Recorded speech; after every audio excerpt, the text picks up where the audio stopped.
यह लड़की तांग मोंक की सबसे नई शिष्या थी, लेकिन वुकोंग जरा भी खुश नहीं था। उसे शक था कि एनी कोई दानव है। उसकी सच्चाई सामने लाने के लिए वुकोंग ने उसके सामने दानव दर्पण उठाया, लेकिन हैरानी की बात यह थी कि एनी को जरा भी डर नहीं लगा। दर्पण में कुछ भी अजीब नहीं दिखा। वुकोंग को लगा दर्पण खराब है, इसलिए उसने उसे खुद पर तान लिया। जो उसने देखा उसने उसके पूरे विश्वास को हिला दिया। तभी तांग मोंक दौड़ कर आए और वुकोंग को डांटने लगे। वुकोंग मानने को तैयार नहीं था। उसने एनी की कलाई काट दी, ये साबित करने के लिए कि वह दानव है, लेकिन खून की एक बूंद से भी कुछ नहीं हुआ। फिर भी वुकोंग को यकीन नहीं हुआ। अपनी बेगुनाही साबित करने के लिए एनी उन्हें अपने गांव ले गई। उसका परिवार उन्हें प्यार से मिला, लेकिन वुकोंग को सब कुछ और भी ज्यादा गलत लगने लगा। उसे पूरा यकीन हो गया कि वे सब दानव हैं और उसने उन पर हमला कर दिया। तांग मोंक ने उसे रोक दिया। वुकोंग ने समझाने की कोशिश की, लेकिन तांग मोंक ने उस पर भरोसा नहीं किया। उन्होंने वुकोंग को मारा और ऐसे शब्द कहे जो किसी वार से ज्यादा दर्दनाक थे। टूटे दिल और गहरी निराशा के साथ वुकोंग वहीं से तांग मोंक को छोड़कर चला गया। बाद में जब तांग मोंक और एनी पहाड़ पर बात कर रहे थे, वुकोंग ने मौका पाकर पूरे गांव का संहार कर दिया।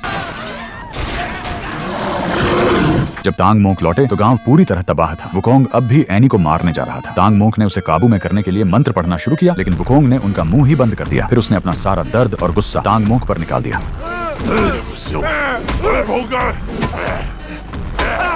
जैसे ही तांग मोंक मरने वाले थे, एनी से और सहा नहीं गया। उसने सच्चाई बता दी। वह सच में सफेद हड्डियों से बना एक दानव थी, इसलिए जादुई वस्तुओं का उस पर कोई असर नहीं हुआ और पूरा गांव सिर्फ उसका रचा हुआ भ्रम था। एनी घुटनों पर गिरकर भीख मांगने लगी, लेकिन वुकोंग ने किसी को नहीं छोड़ा। उसने अपना असली रूप दिखाया, तांग मोंक को पकड़ा और एक ही बार में निगल लिया। तभी असली मास्टरमाइंड सामने आया, डायन केट। उसी ने एनी को वुकोंग और तांग मोंक के बीच का रिश्ता तोड़ने का आदेश दिया था। केट को लगा वह जीत गई है, लेकिन तभी वुकोंग ने अचानक तांग मोंक को उगल दिया। सच यह था कि दोनों ने बहुत पहले सब समझ लिया था। यह सब एक जानबूझकर बिछाया गया जाल था, केट को सामने लाने के लिए।